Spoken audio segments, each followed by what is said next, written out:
All right, everybody, welcome back to the #1 television program in the history of the entire universe. I am Brian Lee Durfee, author of The Forgetting Moon, The Blackest Heart, and The Lonesome Crown, all three books published by Simon & Schuster's Saga Press. Today I'm going to be reviewing Ship of Magic, book #1 in Robin Hobb's magnificent Live Ship Traders series. This book came out in 1998. I originally read it in 1998. I have not read it since. I just reread it over the weekend, and oh man, I'm telling you, this book is going to probably go down in my top 10 favorite reads of 2023, even though it's a reread from a long time ago.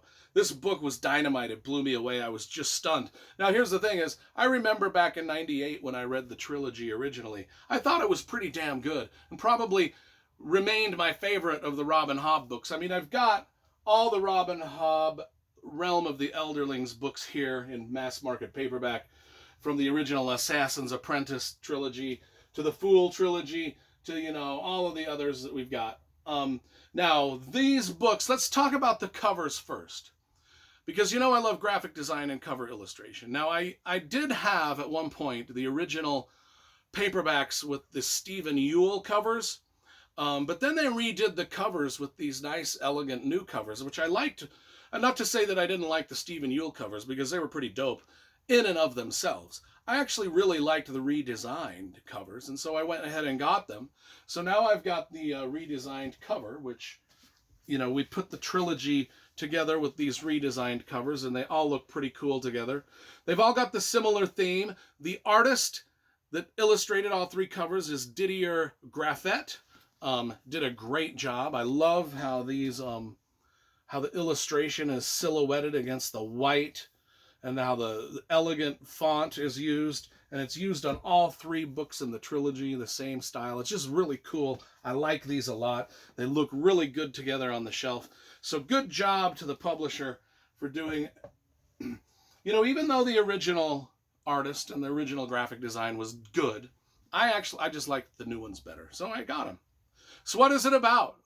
Let's first of all, The Realm of the Elderlings by Robin Hobb is one of the most beloved fantasy series of all time. There's several trilogies involved in this series, and you can read them at whatever pace you want or whatever order you want. You don't need to read them in chronological order or anything like that, but they are all just great, great trilogies. This one, my favorite, The Live Ship Trader, is my favorite. It's about ships that are alive and people who trade. There's pirate ships, there's trading ships, there's smuggling ships, there's all these different types of ships. Well, the live ships are these ships that sort of are living, breathing, sentient beings in and of themselves. Now, in science fiction, we've had this before with Peter F. Hamilton novels and a few other novels where the spaceships themselves can communicate.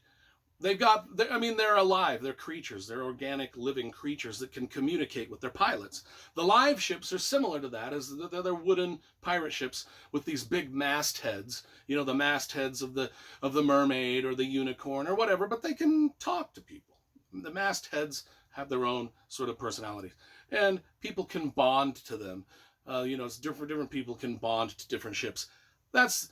But before we get into much of that, let's just talk about Robin Hobb and her writing style, her prose. One of the reasons Robin Hobb is so beloved is because she is probably one of the best writers in the fantasy field. Up there with Tad Williams, Pat Rothfuss, Robin Hobb. Just the writing is gorgeous. Her writing is precise, poetic, deeply vivid, and unbearably beautiful, and even savage at times. It's absolutely something that you can fall into, and you drown in the story and the prose, and just the way she's writing it just seems so effortless and grand. And she breaks a lot of writing rules as she goes. I mean, just in one of the opening chapters, which is the Althea chapter, where she talks about these live ships and life on the open sea, and sort of how she breaks all the rules. I mean, you're not supposed to, the old writing rule, show, don't tell. She does she does 10 pages of telling, which in lesser skilled hands would be a disaster. But in Robin Hobb's masterful hands, this 10-page info dump reads so beautifully and entertainingly that you just absolutely don't care that she's broken this rule and described 10 pages worth of ship lore. It's like, when Tom Clancy describes every rivet and every bolt and every masthead on a submarine, people that read that love that and they don't care, where other times people are like bogged down with it. She does the similar thing with these live ships right up front in the book, which would normally just put most people off.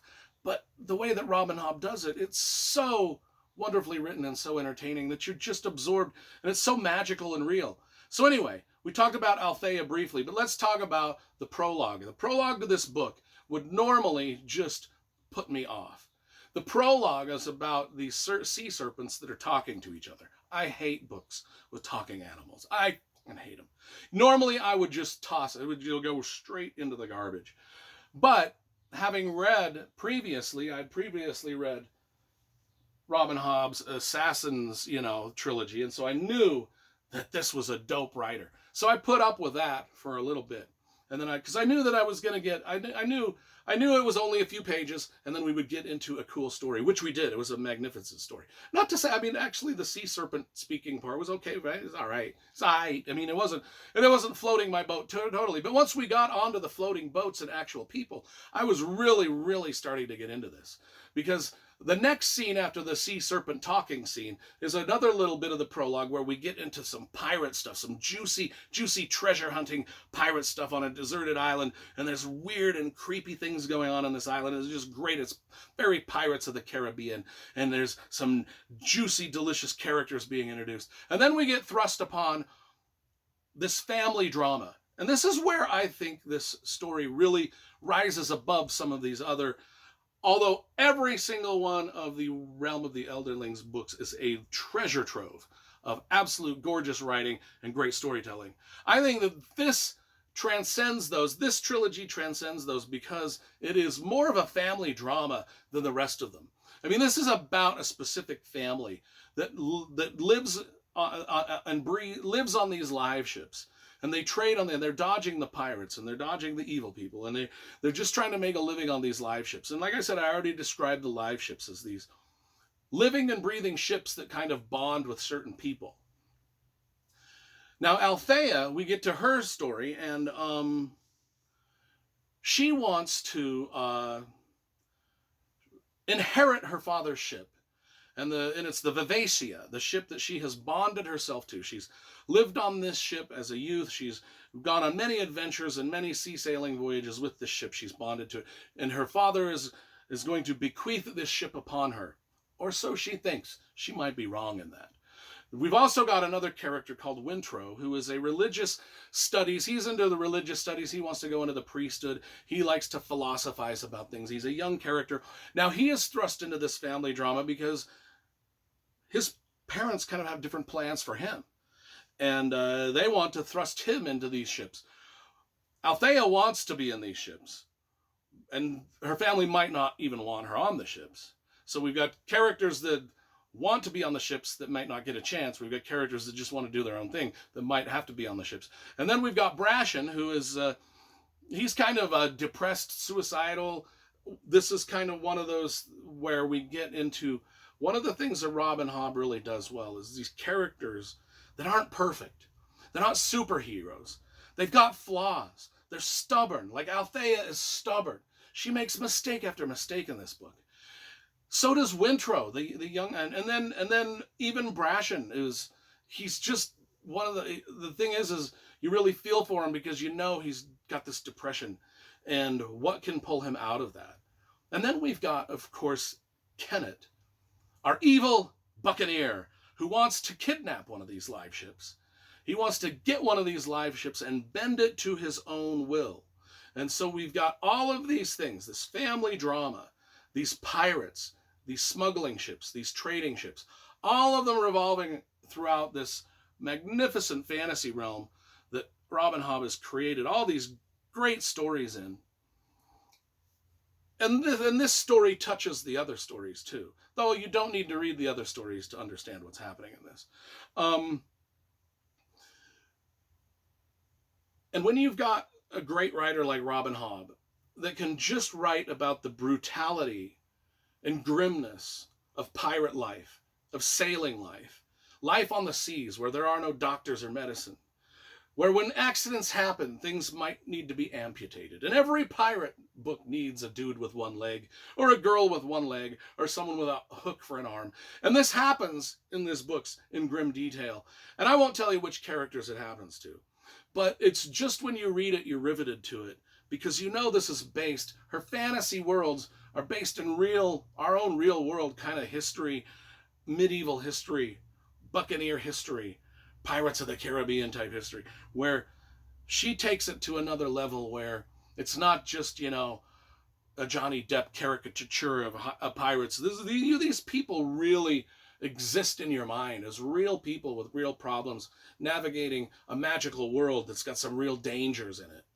And that is why Robin Hobb's Live Ship Traders is probably the best of all of her works. And all of her works rate 10 out of 10. And so this obviously rates 10 out of 10 too. So The Ship of Magic, book number 1 in the Live Ship Traders, is probably going to go down as one of my top 10 reads of this year. And it's just absolutely fantastic.